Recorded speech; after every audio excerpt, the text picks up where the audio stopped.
Olá, pessoal. Como já vimos, o mandato de segurança é uma medida judicial que visa proteger direitos líquidos e certos contra atos abusivos ou ilegais praticados por autoridades públicas ou entidades que exerçam funções públicas. E para melhor entender, é importante compreender quais atos são passíveis de impetração e quais escapam a esse tipo de controle. O primeiro ponto que podemos destacar são os atos passíveis de impetração. Ato de autoridade pública ou entidade que exerça função pública. O mandado de segurança pode ser impetrado contra atos de agentes públicos ou entidades que exerçam funções públicas, sejam eles administrativos, legislativos ou judiciais.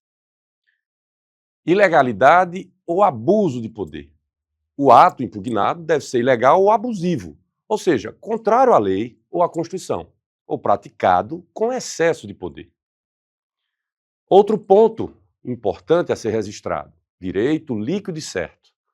O direito que se busca proteger deve ser líquido e certo, ou seja, comprovável de forma objetiva, sem necessidade de instrução, ou seja, de dilação probatória.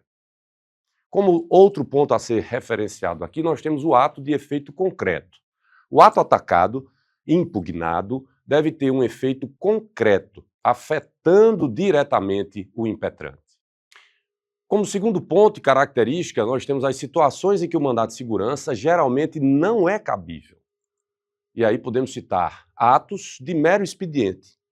Atos administrativos de mero expediente são aqueles que não envolvem decisões discricionárias da administração, como atos simples, de simples comunicação, registros, certidões. Esses atos não costumam ser passíveis de mandado de segurança, pois não afetam diretamente direitos líquidos e certos do cidadão. Citemos ainda atos de política governamental, atos que envolvem políticas públicas, planejamento econômico, medidas de governo ou decisões de cunho estratégico, geralmente não são passíveis de mandado de segurança, a menos que haja ilegalidade flagrante ou violação de direitos individuais de forma direta e imediata. Outra natureza de ato típica de registro é atos de julgamento. Atos de julgamento proferidos por órgãos judiciais ou administrativos no exercício de sua função jurisdicional, como sentenças, decisões judiciais ou administrativas em processos judiciais, não podem ser contestados por mandado de segurança, pois existe um sistema de recursos próprios para impugná-los.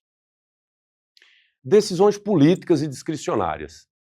Atos administrativos que envolvem escolhas políticas ou exercício de discricionariedade, nos quais a autoridade possui uma margem razoável de apreciação e decisão, geralmente não são passíveis de mandado de segurança, a menos que haja um desvio flagrante do poder discricionário ou uma ilegalidade evidente.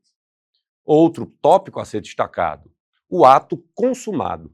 Quando o ato administrativo já estiver completamente executado, ou seja, não houver mais possibilidade de reversão da situação criada por ele, o mandado de segurança geralmente não é mais cabível, pois a finalidade da ação é evitar que atos ilegais ou abusivos produzam seus efeitos. Outro ponto a ser registrado é a existência de outro meio judicial específico. Se existir um meio judicial específico para contestar o ato administrativo, como um processo administrativo próprio, uma ação de procedimento comum ou outro remédio judicial adequado, o mandado de segurança pode não ser cabível, pois deve ser utilizado quando não há outro recurso judicial disponível. Importante refletir sobre esses pontos. Bom estudo e até breve.